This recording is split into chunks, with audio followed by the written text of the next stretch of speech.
Okay, Annunciation Latin class, Capitulum Decem, and a whole bunch of other stuff because this is Advent. But let's get started here. Oratio initialis. In nomine Patris et Filii et Spiritus Sancti. Amen. Ave Maria, gratia plena, Dominus tecum, benedicta tu in mulieribus, et benedictus fructus ventris tui, Iesus. Sancta Maria, Mater Dei, ora pro nobis peccatoribus, nunc et in hora mortis nostrae. Amen. Okay, couple things. Adventus. Advent is in Latin, well, Adventus, so that'll be easy to remember. The thing is that it is a fourth declension. Oh, actually, that I just made it plural there. We haven't had fourth declension yet, but don't worry about it. And first up are the O antiphons. So, what are the O antiphons? In the octave before Christmas, the 8 days, the 17th through the 23rd, they there are a series of what are known as the great O antiphons, which are used at Vespers with the Magnificat.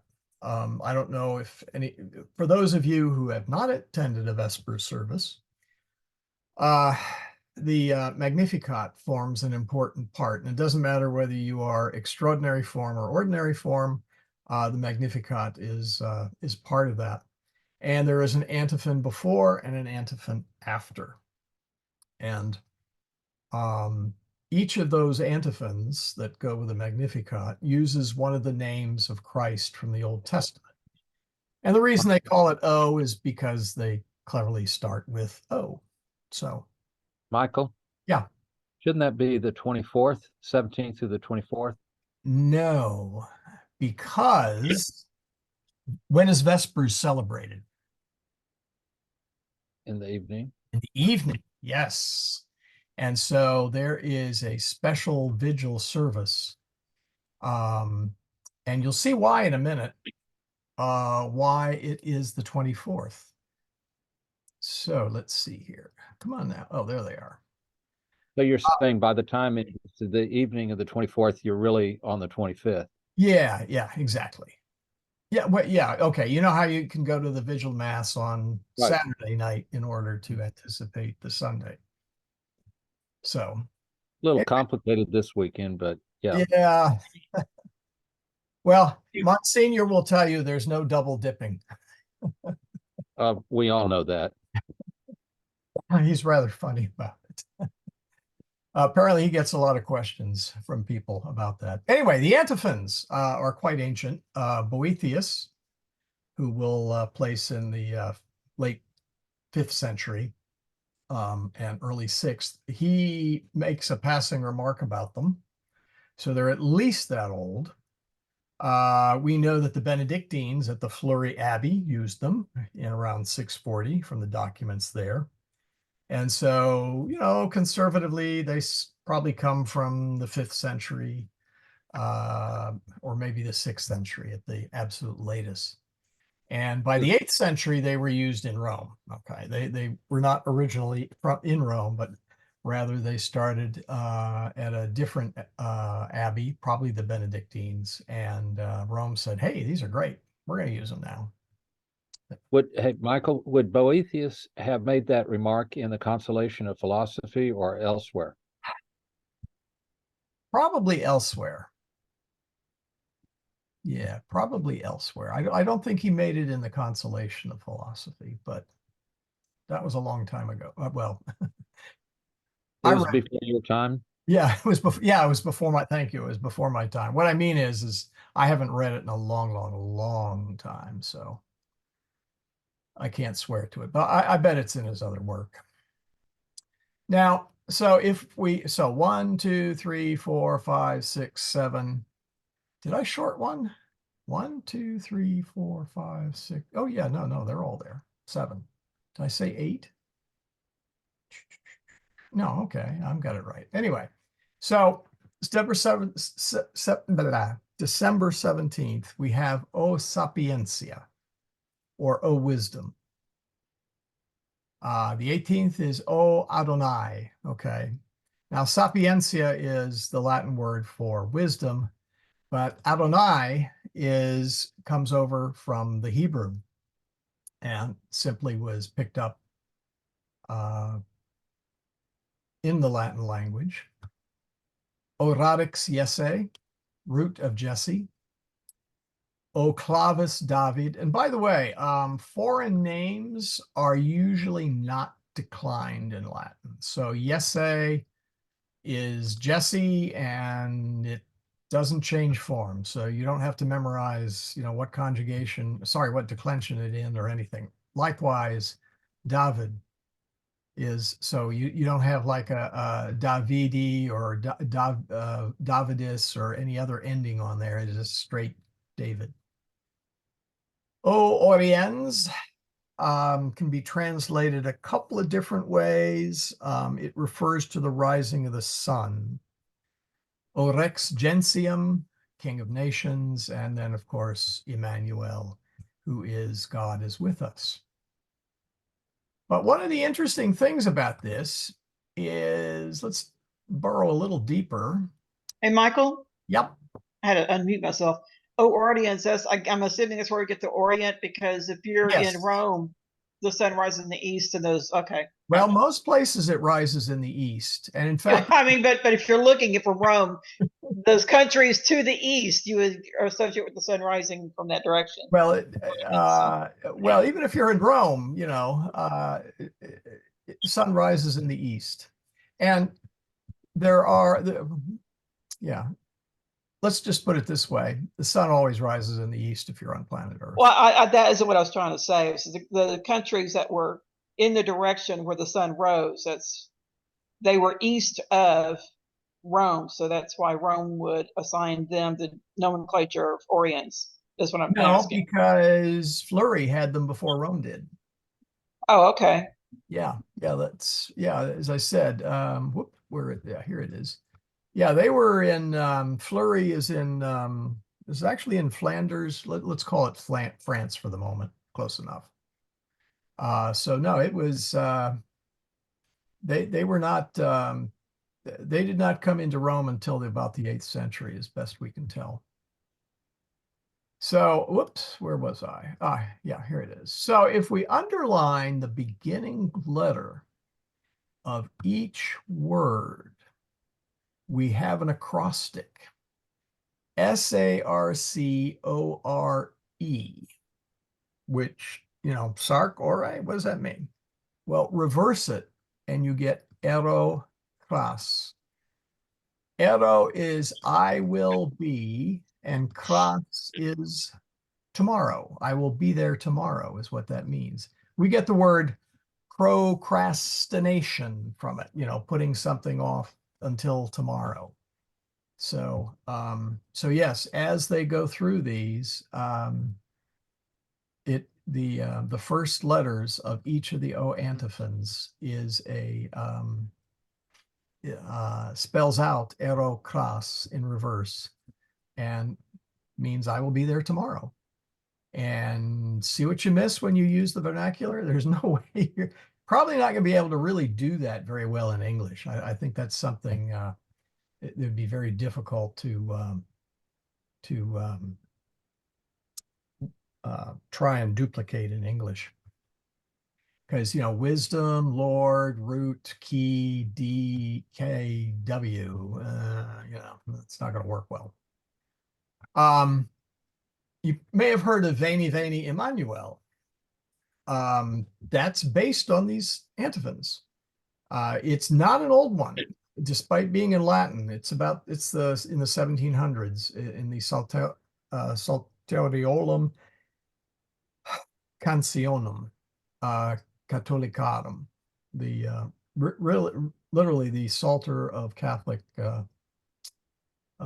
hymns, I guess you could translate that as. And so in order to beat that and preserve the versification, the rhyme, etc., it was heavily tweaked, the Latin, And I'm not going to go through these in too much detail because I want to get on to other stuff. But the source of these antiphons come from particular places in Scripture, and I'll show you where the titles come from, and against the Veni Veni Emmanuel. And so here is December 17th. Is this readable? Okay. Legible? I can read it. It's a little small, but I can read it. Okay. So anyway, we start off with O Sapientia. And so in the Veni Veni, it's Veni O Sapientia, quae hic disponis omnia. And you can go through, I'm not going to go through each of these, but you can see how this is the O antiphon, this is the English, this is the full antiphon from the various scriptural passages that it is based on. And so I've got them all here, and I will let you, at your leisure, look at them. And then the last one is actually, now this is the refrain, Veni Veni Emmanuel, which is actually the last O antiphon. So there they are. Any questions before I jump on to the next? Michael, so all of these have the refrain of the Veni Veni. Well, the hymn does. The Veni Veni Emmanuel repeats this refrain over and over and over again in between each of the verses. And so it will start out, if you're going to sing this, you would start with this one, and then you would go to the O Sapiens. Now, well, okay. The other thing to keep in mind is there are several orderings of the verses, okay? If you go out there, you may see them ordered differently. I have ordered them according to their appearance in the liturgy and according to the aerokras acrostic. So, yeah, this last one is the one that is which is repeated every time. And we basically start with it, repeat a verse, go to another verse, and then repeat this, and go to another verse and repeat this. Does that answer your question? No. Yep. Okay. So I thought while we're mentioning it, there are a bunch of hymns and carols of Advent. That, by the way, is the genitive of that declension. So, and come to think, of cantus is also from that declension. Anyway, I thought I'd mention, though, that there is a difference between a hymn and traditionally, there's a difference between a hymn and a carol. Today, there's almost no difference. A hymn is a religious song or poem specifically for the praise of God and used in solemn worship. Hymns were considered sacred, and during the Middle Ages, they were never sung outside the context of the liturgy or the church or the cathedral. A carol, on the other hand, is a festive song, generally religious, but it doesn't have to be. But it is not specifically dedicated to solemn worship of God. So you typically, as I said, hymns are sacred, carols are profane, and please use the generic version of profane. Not referring to profanity here, meaning carols can be used for everyday use. So for many centuries, hymns were always sung inside the church, sacred music. Carols were always sung outside the church, profane music. So, what's the great America? Oh, Amazing Grace, for example, is technically not a hymn, although everybody will refer to it as such. It's still a nice piece of music. Anyway, a couple of Advent hymns, and I put links in here for you to take a look at your leisure. Verbum supernum clodiens, I have a hopefully that YouTube link still works. I did not go in there and double check those. These are from a while ago. And then there is the Rorate Celi, okay, which is the something you can listen to later. And then some carols. There was Pueri Concinite. This was set to music by Herbeck. The Angelus ad Virginum. This is a favorite of mine. It's mentioned in Chaucer. Let's see, do I have this? Yeah. Came around in the latter part of the 13th century. Chaucer mentioned it in his Miller's Tale. And if you get a chance, look at it, listen to it. It's a very festive tune, very, very energetic versus the more solemn nature of hymns, if you want a way to contrast the two. So, any questions there before we move on?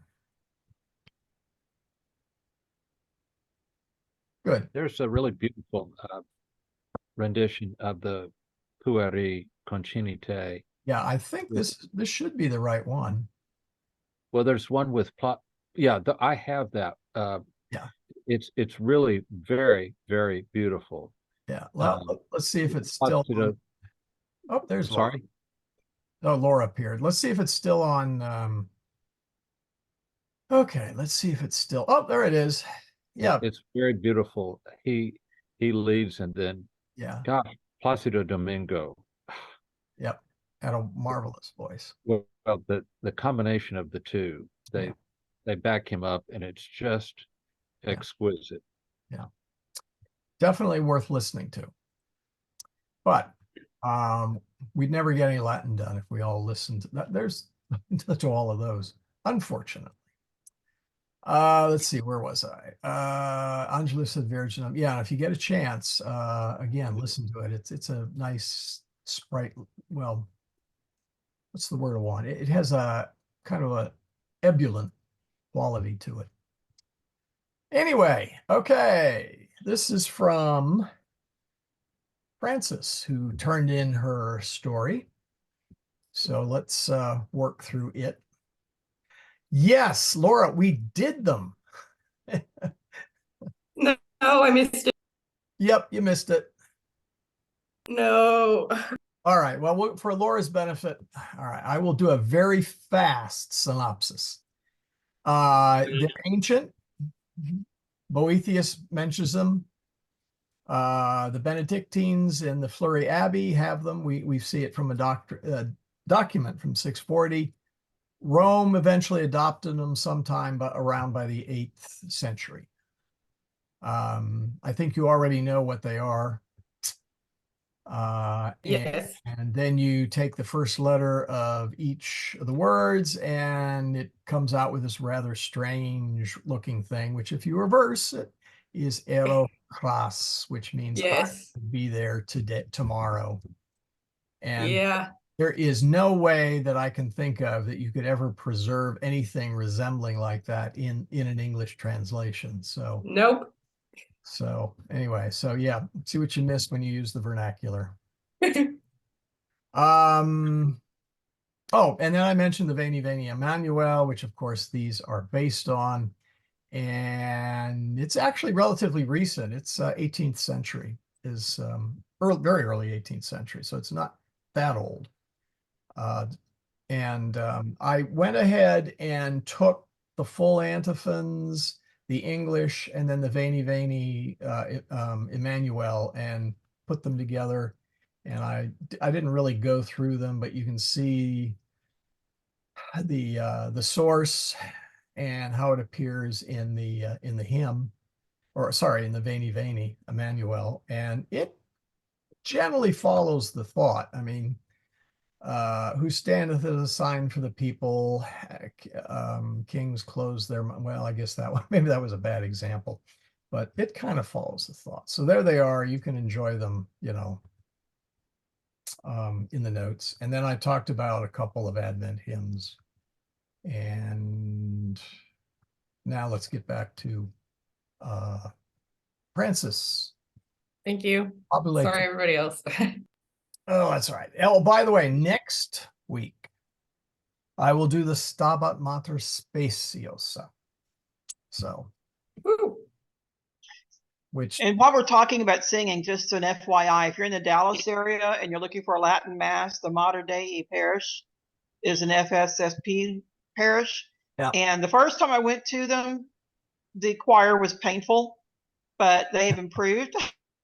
They have like an all-male choir. They do actually a very passable job. You know, our choir I think is much better, but they were definitely an addition to the Mass and not a detraction. So if you're ever up there, that is a Latin Mass you can go to. yeah, there's also an FSSP parish over in the west part of Fort Worth. Yeah. Trying to remember the Mater Dei. Yeah, Mater Dei is actually in Irving. Yeah. So just a word to the But, wise. yeah, you When see, you go to Mass there on when you- Sunday, you need to be there about 30 minutes before Mass. It's a very small place, and there's a lot of people that come. yeah, The one in Fort Worth, is that St. Benedict's? That's St. Is that Benedict. correct? Yeah, that sounds Yeah, right. it's amazing. My daughter always, her husband is about 6'6", and they call it the tiny pew church because he cannot fit in the seats. But beautiful, beautiful Mass. yes. Okay, let's move on to the story here. So, lupi edera ovem delectant. Okay. Oves edera herbam delectant. Sheep like to eat grass or green stuff. Pastores canesque edera panis delectant. Shepherds and dogs like to eat bread. Ooh, wait. That needs to be a panem, doesn't it? Accusative. Oves lupos tenent. Sheep fear wolves. Esne herba oves temet. Does grass fear sheep? Esne panis pastores canesque temet.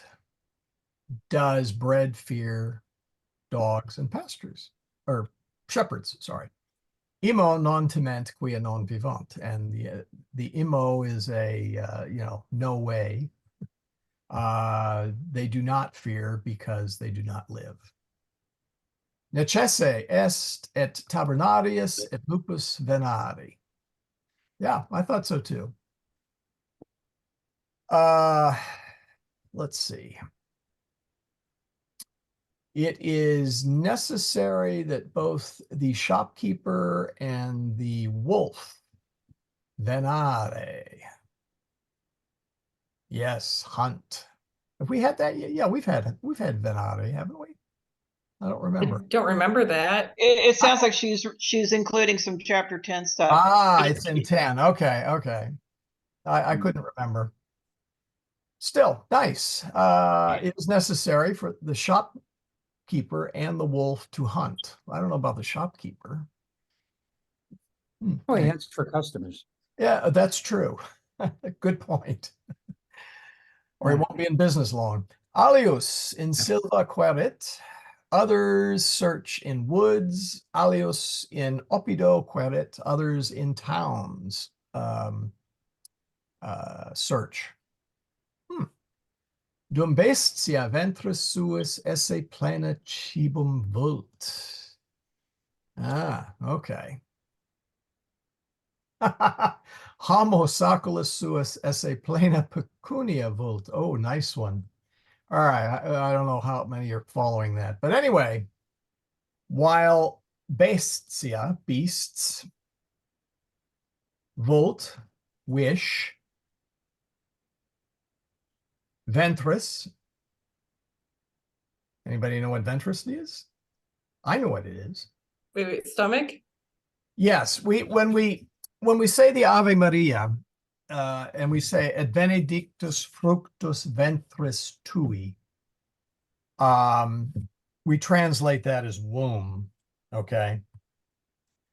A more accurate translation might be belly. Okay. Mhm. Because when we say stomach, I don't know about you, but I tend to think of the organ, or the actual stomach. And so ventris is really that entire Abdominal region. abdominal, yeah, the abdominable. Sorry, abdominal. Yeah, that one. Wow, I can't say that word tonight. Region. And so, yeah, so wild beasts wish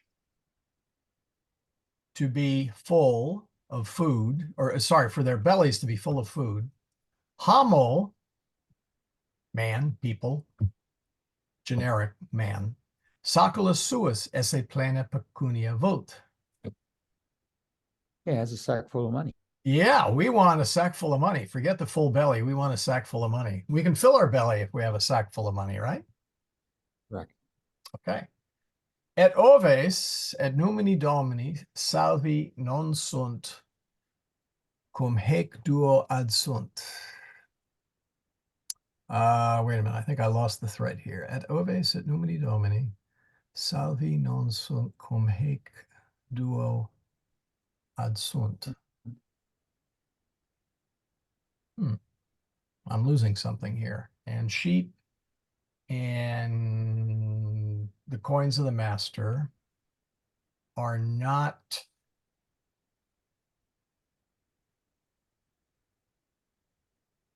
saved healthy with these two.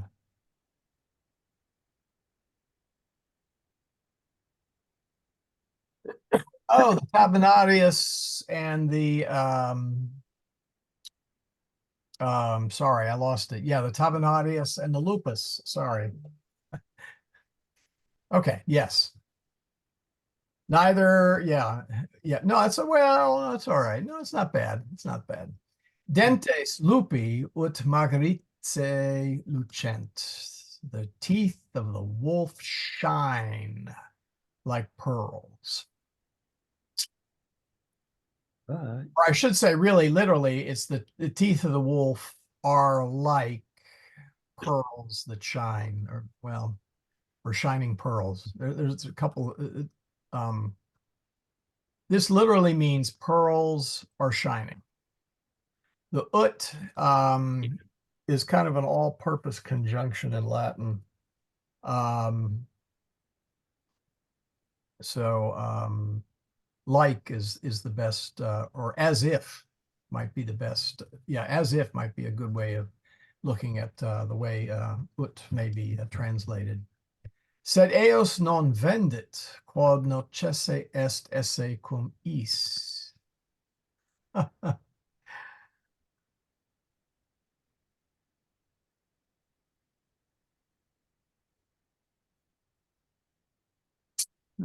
Any takers? And notice there is a macron over that. Actually, Wait. I don't think that's the right form. Don't you want?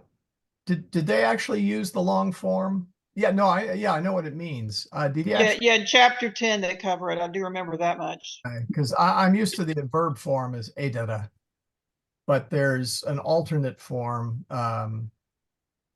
est. Yeah, okay.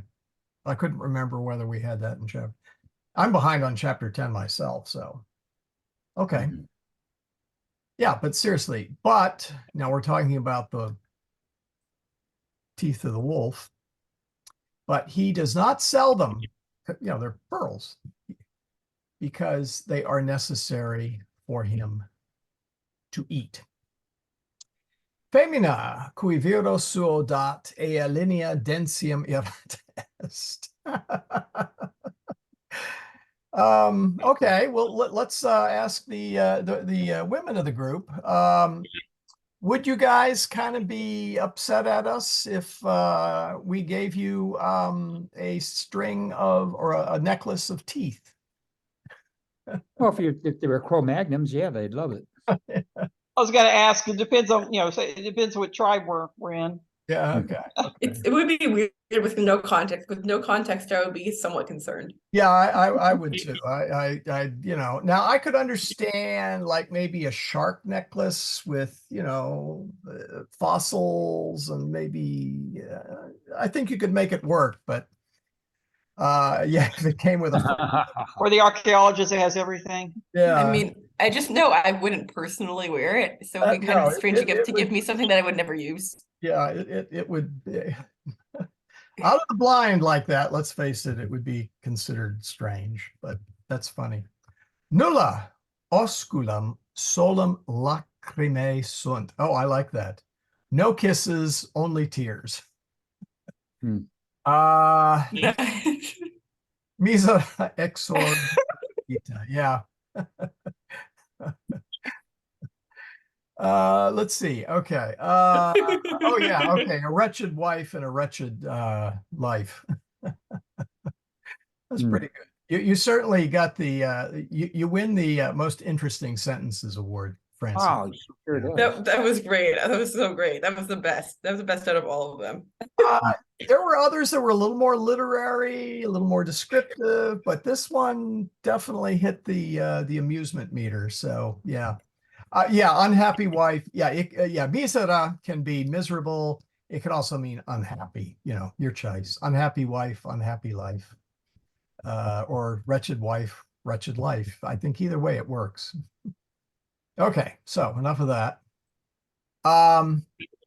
One of the things that I noticed, let's see, I think actually even which was the one that I had to change on here? Oh yeah, panem. Okay, well that's a minor one. Whoops. One of the things I noticed on the last set of stories was watch out when you're using est and sunt, the verb to be.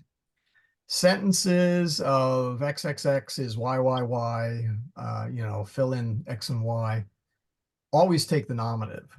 So I think it was obvious that XXX is the subject, so everybody got the nominative. But YYY is called the predicate nominative, meaning it's on the other side of the verb. But it also uses the nominative. And as I pointed out from last time, recall that if you can say XXX is YYY, you can also reverse this to get YYY is XXX. So there's an equivalence there. You cannot do that with other verbs. So if I say, oh, something like, let's see here.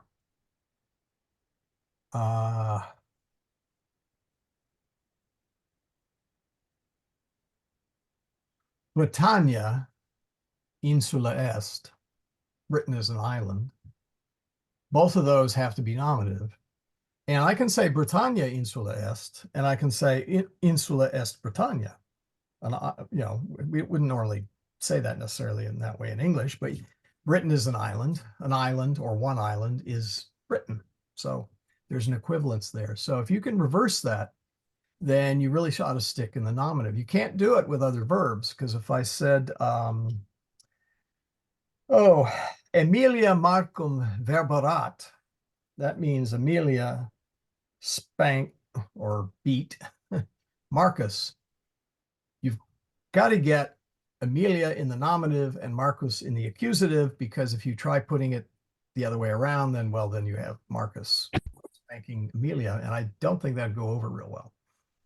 So just keep that in mind. A couple folks made that same mistake last time. Was there a question? Oh, okay. I heard a little blip there. And so the other thing is watch the agreement of nouns and adjectives. Since word order is flexible, make sure any adjectives agree in gender, number, and case with their nouns. So just keep that in mind. Could I have gotten away with only using puerit once in the sentence? Ooh, well, let me roll back here. Whoops, here it is. Alias, others in the circ and alias. Yeah, you could.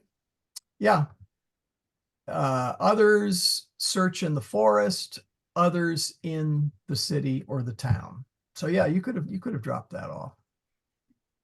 It wouldn't So have meant, clerk it would be understood. yeah. It would, just like English. I mean, certainly Latin grammar is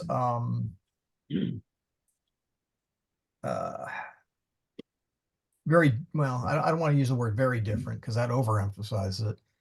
Certainly Latin grammar is quite a bit different than English grammar, but a lot of things play, or a lot of the same things play well in one or the other. You may have to phrase it a little bit differently, but yeah, that'd be quite understood. So, yeah. Oh, well, you wanted to say the one and the other.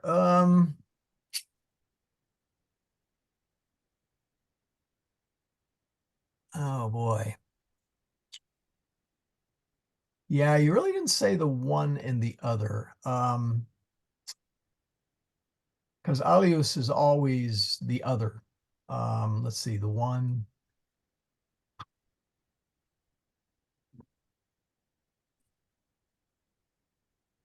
I don't know if you have the word yet. Well, yeah, okay. I think in Latin you'd have to use the alius on both cases, I think. I'll have to double check that because you're really saying,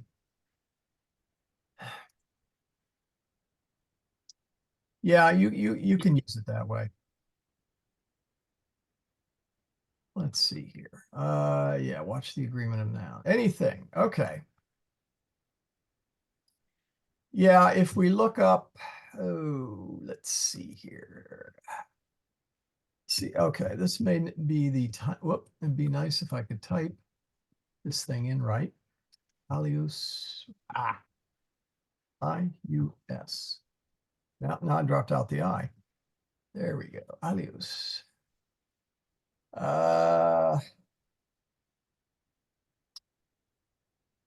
Yeah. Well, okay. There's another word called alter, A-L-T-E-R, for which we get the word alternate, which we have not had yet. That is often used as the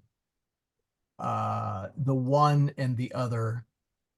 There is a way you can also get alius to work out. So it's clear enough what you were trying to say. So, whoops. I see I clicked on the wrong section. Okay. Any other questions?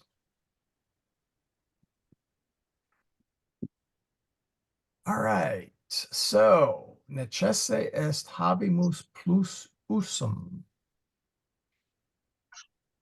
Proximo anno, Latine loquendo et scribendo magis exer cebimus. Anybody want to guess what that means?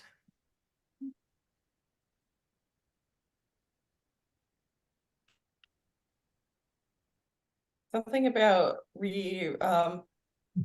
writing and speaking Latin next year. Yeah, we're going to work on, yeah, that's pretty good. Yeah, exercebimus Cebimus.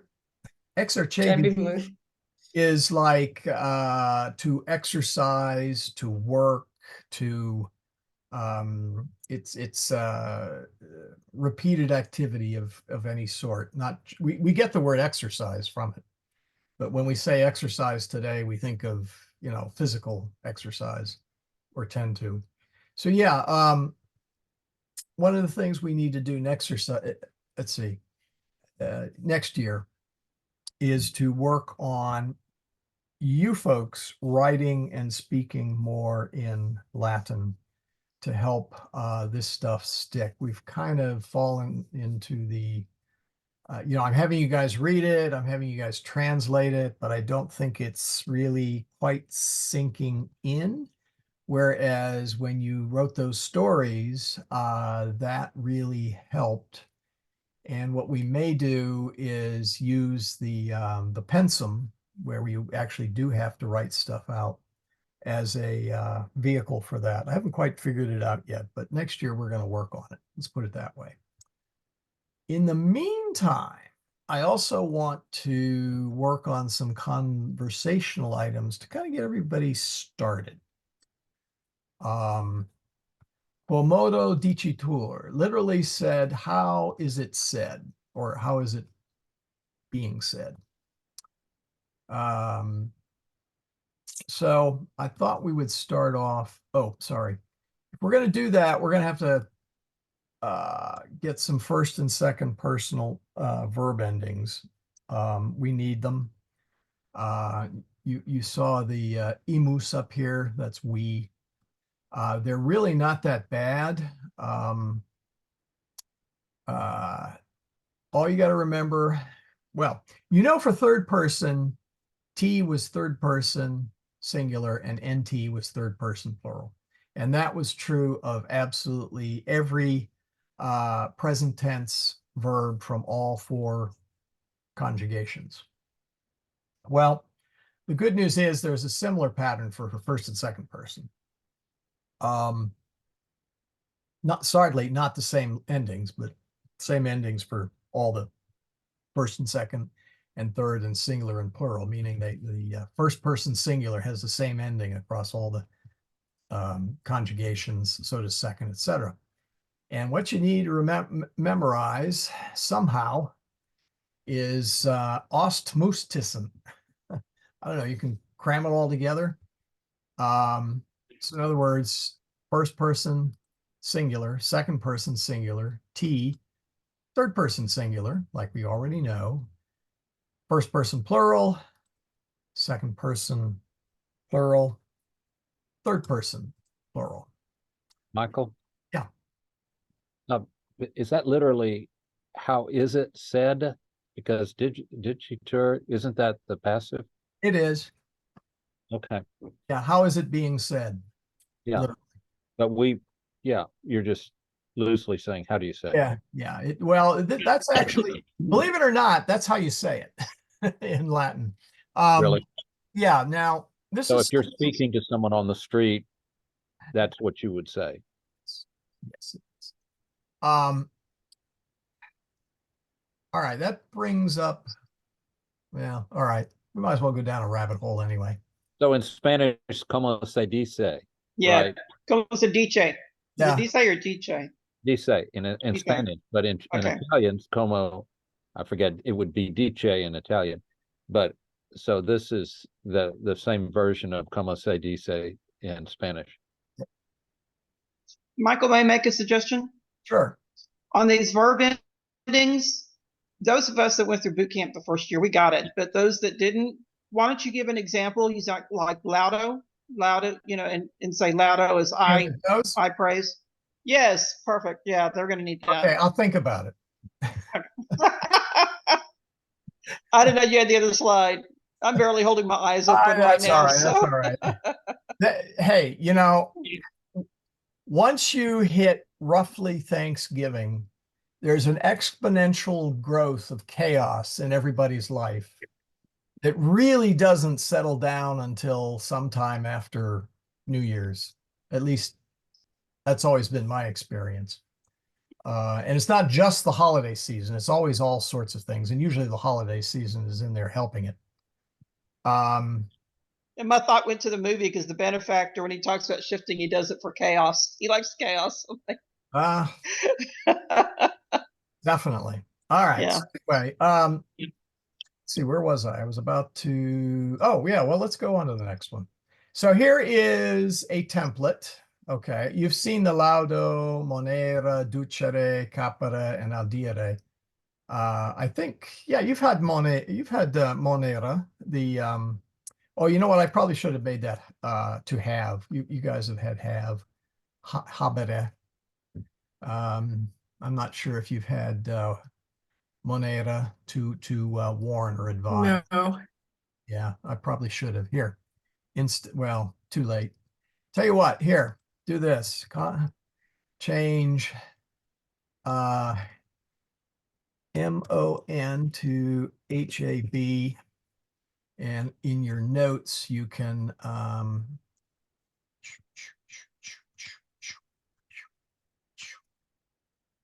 there. Whoops, we went too far.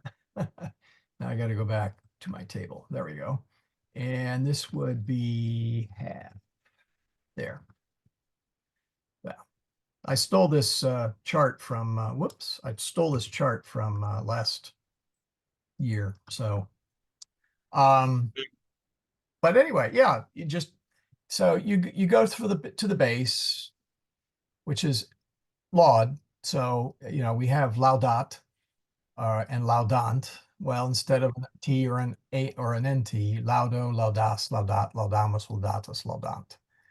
And I have the imperatives in there, lauda and laudate. We've already had the imperatives there. So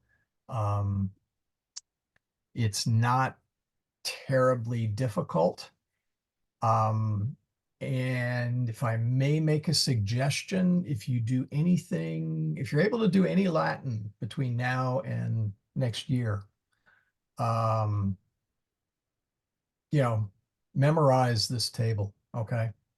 Write it down lots and lots and lots of times. That, by the way, that is how I basically learned Latin grammar myself, was to write out the declensions and the conjugations to the point where they came just like that.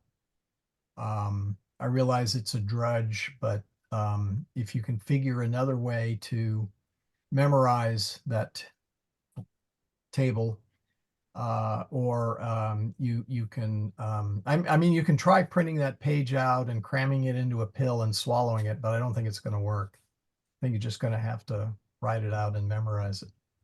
Well, So- Rainier says the same thing. Pardon? Yeah, he says the same thing. Yes, great minds think in the same gutters, you know. Exactly. So Michael? Yeah.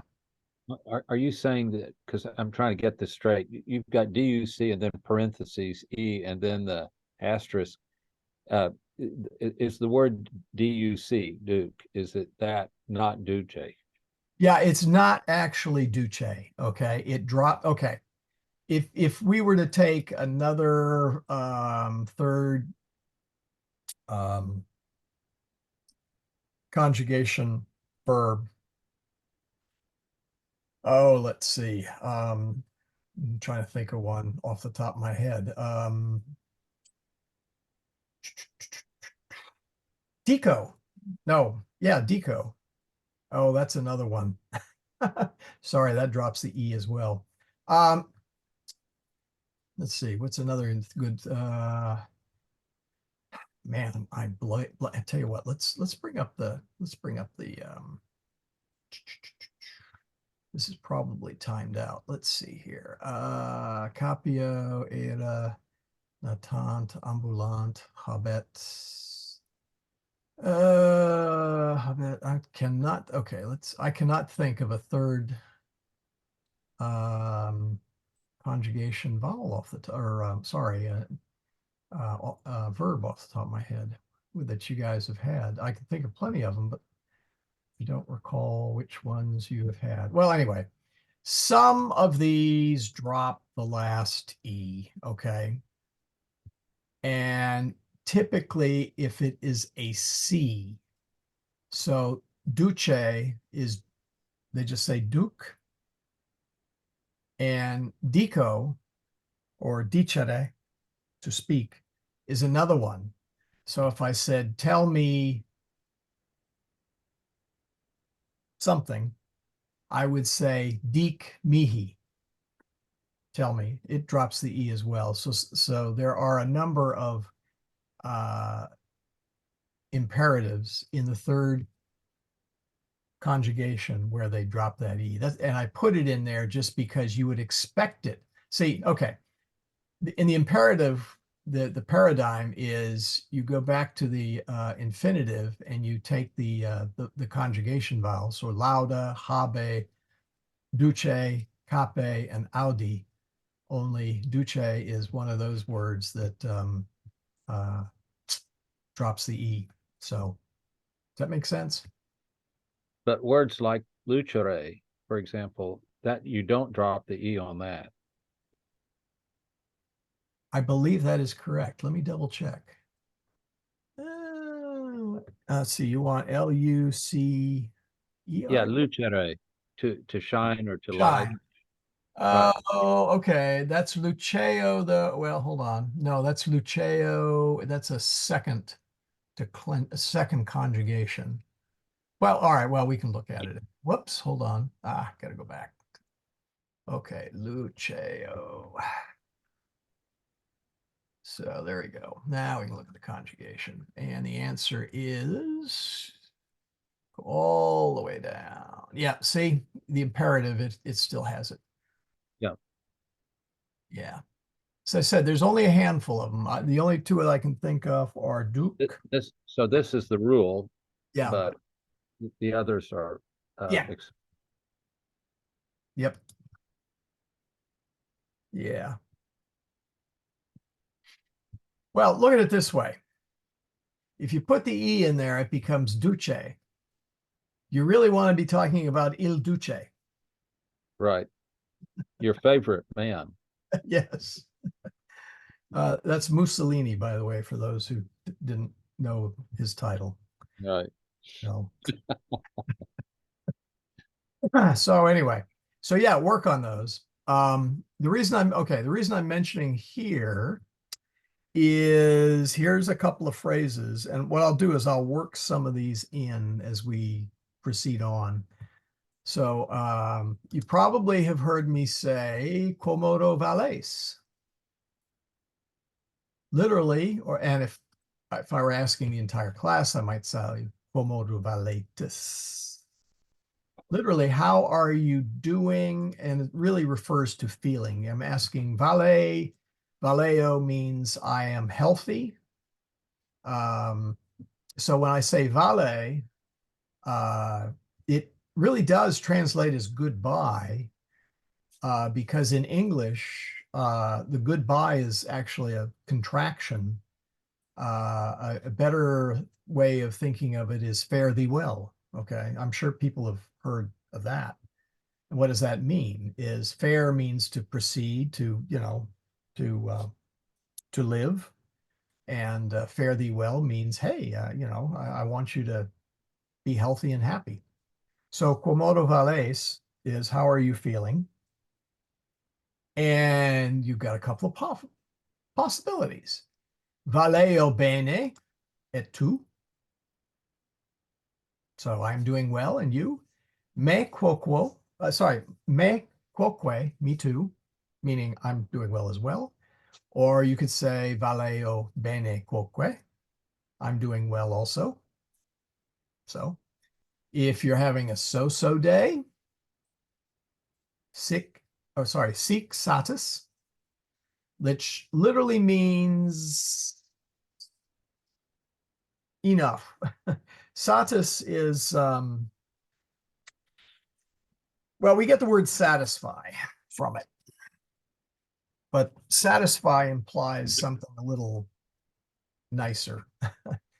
You might say this is kind of like well enough. You remember seek as in so? We've seen that word in some of the constructions we've had. So seek satis is so. Now, if you're really doing bad, you can say valeo male, habeo plaga. I am sick, I have the plague. Yeah, shouldn't there be an exclamation point after? Oh yeah, you're right. I should put some in there. Thank you. Is it plaga or plagam? Uh,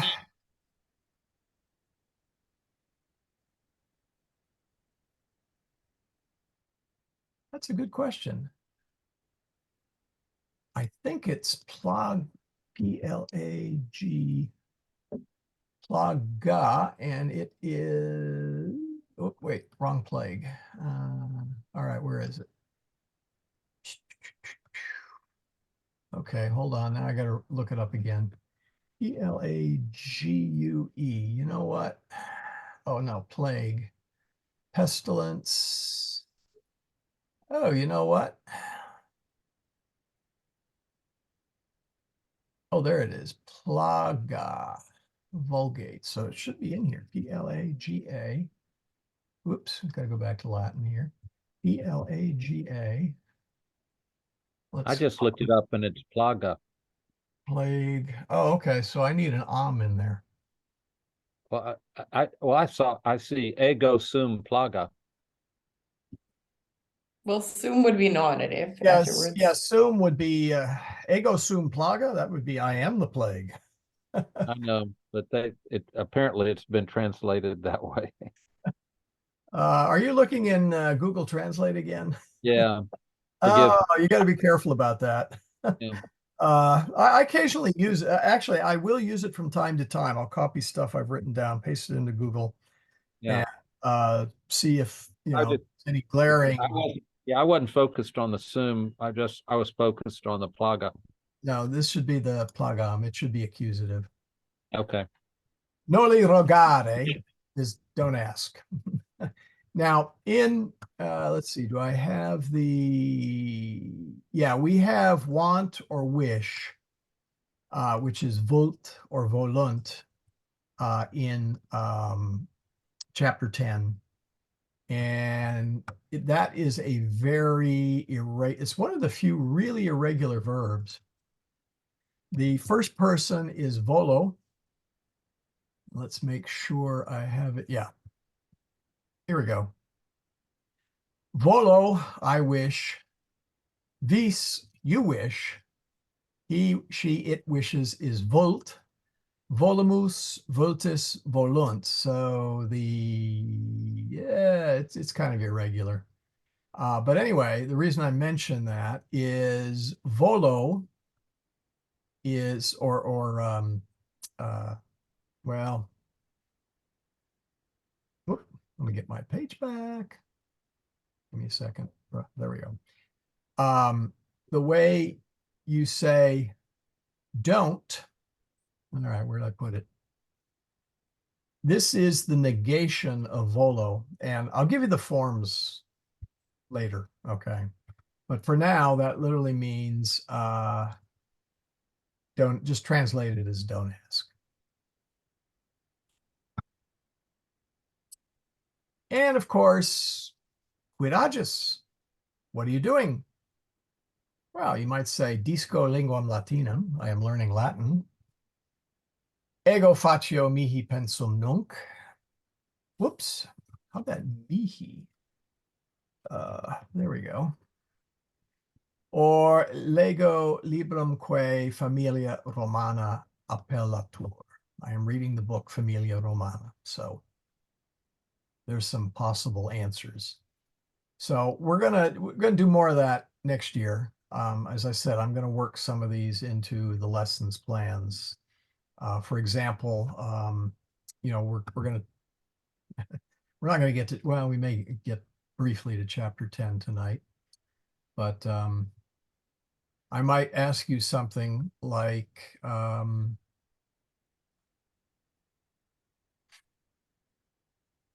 ubi leo habitat. Ubi leo habitat. Where does a lion live? And so you might say in Africa. And the idea here is I want to engage you folks a little more verbally so that you can, I think, absorb this better than just, some of you have sort of fallen into the habit of the secret decoder wing where you say equus et asinus leo et lupus canis rovus bestiae sunt, and you go back there, okay, you say equus, yeah, that's a horse, and that is a donkey, or more accurately an ass. Lion and wolf, dog and sheep are beasts. Whereas what I really want you to say is when you read equus et asinus leo et lupus canis et ovus bestiae sunt, you don't translate. You know that equus is horse. And so you don't say equus and think the word horse, but rather you say word equus and you have a mental image of a horse. Kind of like what you do in English. You know, in English, if I say horse, you have a mental image or concept, I don't know what the right word would be, associated with that item. So you don't translate. You just map directly from horse to what that word represents. And so we need to kind of work a little bit on that. And that will You know, improve the I was Latin. gonna say, it's funny you say that, Michael. I had a Chinese girlfriend, and with all the characters, I says, "How do you do that?" When you read it, what are you reading? She goes, she actually sees when she sees the character, she's seeing pictures. Yeah. Yeah, the Chinese characters are actually ideographs. They're not as obvious as hieroglyphics. You know, Egyptian hieroglyphics are pretty obvious. You know, that's a bird, that's a thing, and but Mhm. you know, Chinese ideographs are actually sort of stick figures that represent certain things. And so, yes, she would see a picture, if you wish, for horse, even though today, you know, you and I would look at it and go, oh, that's a squiggle. Yeah. But then, you know, we didn't, you know, Chinese is not our natural language. But yeah, you want to, it's much the same thing is you want to associate each of these words the appropriate concept. And we did pretty well initially, like Britannia insula est. I don't think anybody really has to translate that, right? At this point, hopefully. You can immediately think, oh yeah, that means Britain is an island, but mentally you would just follow along. As I said, we've kind of gotten away for that, so we get back to that. We're going to do that next year. I'm not going to try that. As I said, we're in the holiday season and things are crazy, so I'm not even going to. I don't have the time to work on it, to tell you the truth. But here I do want to show you some things on how you might say it. If there's a particular subject you want, we can do the Super Bowl. I don't know how many Super Bowl fans we have here. I am not a Super Bowl fan, unless my team is playing, then I might watch. And the chances of the Texans getting into the Super Bowl are somewhere between slim and none. So, in fact, the Astros probably have a better chance of getting in the Super Bowl than the Texans do. So anyway, any questions about that? I'm just, you know, as I said, work on this first, and then we'll memorize some of the stock phrases and work that into a more conversational atmosphere. But I do want to say, when I see you, quomodo vales. I'd like to hear valeo bene, Magistrate. or even sic satis, so. I don't want to hear noli rogare if it's that bad. How do you say life is good? Well, oh, now you've had those. Vita bene? Vita bene? No, bene. Okay. This is an adverb. How do I go? Valeo bene. Okay. That's an adverb. Yes, vita bona est, or vita est bona, or bona est vita. Any three ways you want to do that? What Laura just typed into the chat. Yeah. Mhm. Yeah. Bene is the, and we have that in English as well. Or estne bona vita. Yeah. Is life good? I'd say estne bona vita. But in English, we have the same thing. If you're going to say, I speak good, then there should be a referee that blows his whistle and throws a flag on the play. Because good is an adjective. You should say, I speak well. So dico bene, I speak well. Okay.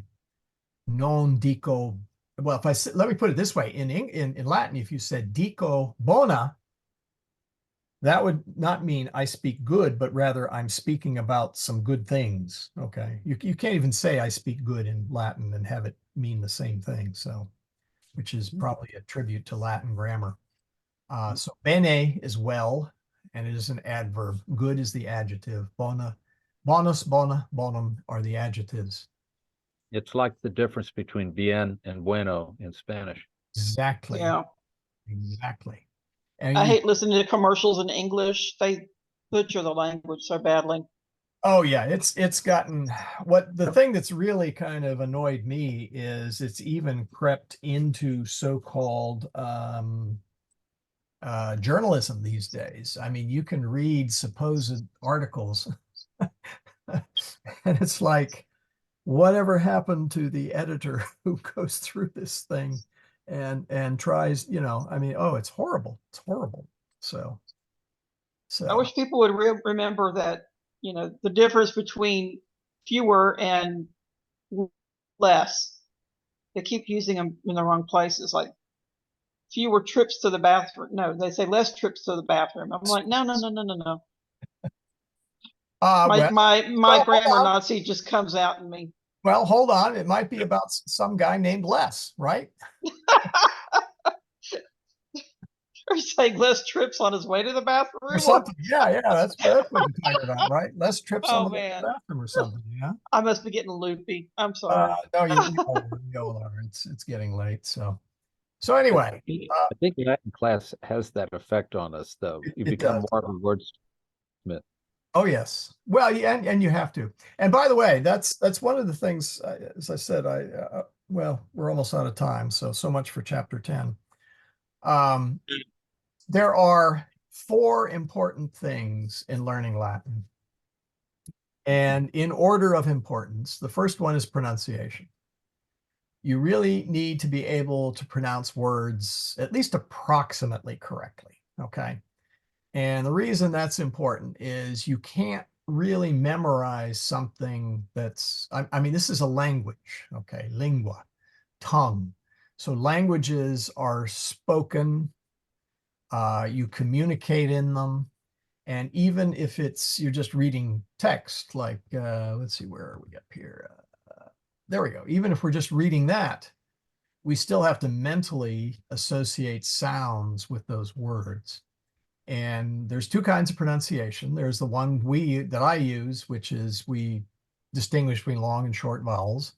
And then there's the one that Laura uses because of the Schola, where everything is long, which makes that easy. But she needs accent marks to figure out where the accent is because she can't count long and short syllables. But anyway, either method is fine. You can use classical, but don't use classical pronunciation for ecclesiastical items, because when you hit the hymns that have a meter and rhyme, if you switch to classical, it'll be really weird, and you will destroy the rhyme. One of these days, I'll dig up one where that shows you that. But anyway, the second one is vocabulary. For every word or concept you have, you now have to come up with an equivalent in your target language. And thing to keep in mind is don't map them too tightly. Latin words can encompass meanings that aren't necessarily part of a word if we just do an equal sign. Canis is fine. Canis means dog, okay? And if you go in the dictionary, you'll see that Latin used dog pretty much the way you do in English. We call a person who's a real dog, meaning it's derogatory. Well, they did the same thing in Latin. So, but then you get something like ago, and ago is such a rich word that has all sorts of meanings. If you remember the in the Gloria, gratias agimus tibi propter magnam gloriam tuam. We give thee thanks. So does that mean gratias agimus? I think I used the wrong ending. So does agimus mean give? No, it doesn't mean give. Because we also say, let's see, what was the other example? I've forgotten what the other example we used. But in that context, it does. Yeah, in the context it does, but in other contexts it can mean something else. Right. It means like do. Yeah, it's sort of like do is the closest thing in English that I can come up with. So, grazia is another one. Ave Maria, gratia plena. So are we saying Hail Mary, full of thanks? Because we say gratias, agimus. No. Grazia has a very complicated meaning. So so some words map nicely, others don't so nicely, and just be aware of that and pay attention to vocabulary. What were you saying earlier about canis? Canis, C-A-N-I-S, means dog, and it Right. means pretty much same dog as it does in English. Okay, I thought you were trying to distinguish canis from some other word that sounded like that. No. If we put C-A-N-I-S, if I can type it in, C-A-N. I have some problem for some reason or other typing in this particular. It's literally a dog, a shameless, vile person, a fierce, enraged person. Also the constellation, the dog. Canis means, Michael, let me ask, canis is a noun, correct? yeah, Okay, just go with this thought for a second. If I call you a dog face, does now canis become an adjective? Because no. I'm describing your face as Okay. the face of a dog. Yeah. No, No. what it becomes are fighting words. No, no. Okay. There are cases where nouns become adjectives. And I'm trying to remember, there's a grammatical term. I'll have to look it up. It's escaping me. So a dog face, I mean, a dog wouldn't, in that particular No, it's sense, not an adjective. It is a noun. And I'll tell it's you still why. a noun. Okay, go ahead. Car, radio. Two nouns joined together to refer to a specific noun in the car. So there's a lot of cases in English where you use a noun as a qualifier. And as I said, there's a grammatical term for it, and I just can't remember what it is. Is it attributable? That was mean, yeah, it's Attributive nouns? Pardon? Attributive nouns? Ooh, that sounds right. Yeah, that sounds right. So so no, if you said really dog face means face like a dog. mhm. Okay, so dog is not so much modifying face as it is qualifying what sort of face. Well, how about like a buffalo soldier, which is what the Indians Same used to thing. call the Buffalo blacks. is the noun and soldier is the noun. So Is a yeah, noun, so they're both still nouns. yeah, they're both still nouns. Yeah. Even though, okay, but the buffalo part would be like the descriptive noun, as Alex said. Yeah, a descriptive noun. Yeah. Yep. Yeah, Latin has those just as English does. Okay. Okay. So anyway, let's see, where was I? Oh, vocabulary. Okay. Next one after vocabulary is grammar. Vocabulary is the flesh, and grammar is the skeleton that we hang stuff off of. Got to know grammar in order to be able to construct sensible Latin, sentences, or understand Latin sentences. And as you've seen, Latin grammar is, I'm not going to say super different, but it's quite a bit different than English. And then the fourth one is style. And that's what I was leading up to. Just because you know the vocabulary and the grammar, then you also need to study the style of other Latin writers to understand how they express things. And that's why you see the quomodo dicitur. So that is literally asking, how do you say something? They use the quomodo, which is how, literally by means of what mode is this being said? So, and good, I've used up our time, so we don't even have to worry about chapter 10 yet. So keep in mind those four things: pronunciation, vocabulary, grammar, and style. And speaking of grammar, let's work on those. Okay. Anyway, next time, well, maybe we'll get to chapter 10. Whoops, where is it? Oh, that's right. I forgot to update this. Sorry about that. Next time we will do the Stabat Mater Speciosa. I'm sure most of you have heard of the Stabat Mater Dolorosa. Sometimes in English, you'll hear it translated as the sorrowful mother stood by the cross. A couple different versions out there. Well, it turns out there are actually two, and by the way, it is attributed to a, let's see, how's his name pronounced? Jacopone da Toda, or is it Jacopone da Toda? He's Italian. Would it be Jacopone? However his name is pronounced. And this came out in the 13th century, and he actually wrote the two of them. Now classical music has gone and run with, Baroque and classical music have gone and run with the Stabat Mater Dolorosa.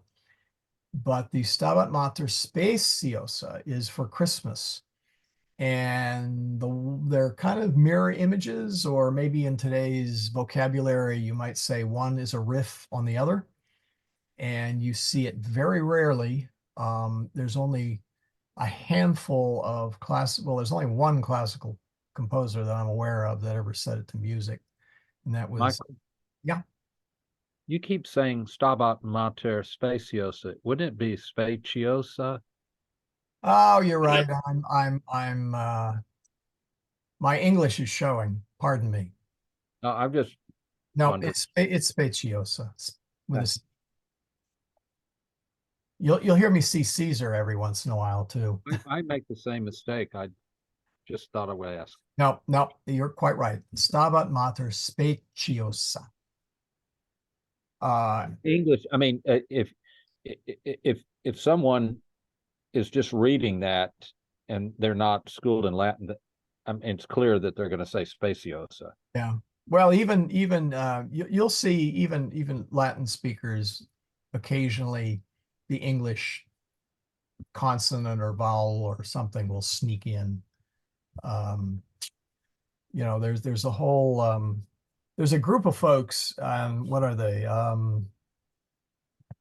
They're not linguists. What are they called? Who can listen to your speech and identify places that you live based on certain phrases and certain sounds you make. So Linguists, dialecticians or something like that. I thought those are the ones that did nutrition. Nope, that's dietitian. Yes, I know. Hey, I'm showing haven't gone completely out Haven't gone yet. completely. Okay. Yeah. Anyway, the other one that sneaks in, which I shouldn't, is occasionally I will say Jesus, meaning make the S that Z, which you shouldn't in Latin, Jesus. And I believe Spanish makes that S a Z, don't they? Jesus. Or I've heard some Spanish speakers make that into a Z. So that's another one that I will occasionally mess up on, but no, Speciosa. Anyway, so with that, let us do the final prayer. Read through 10. Whoops. Work on the third declension. Yeah, that's where we're hit. The chapters 9 and 10 is where they introduce the third declension. I've got tables there. Work on those. Work on both of those over the holidays and see how far you can get with chapter 10. Francis has confirmed that if your subscription lapsed and you log back in, it will say, do you want to renew? Cool. Yes. So, and then we will meet next week. We will not meet again until January 4th, I believe it is. Wow. So have a good holiday, but we will meet next week. And with that, let's close. And then when we start on January 4th, are we going to start with chapter what of Familia Romana? Because I will have forgotten everything. No.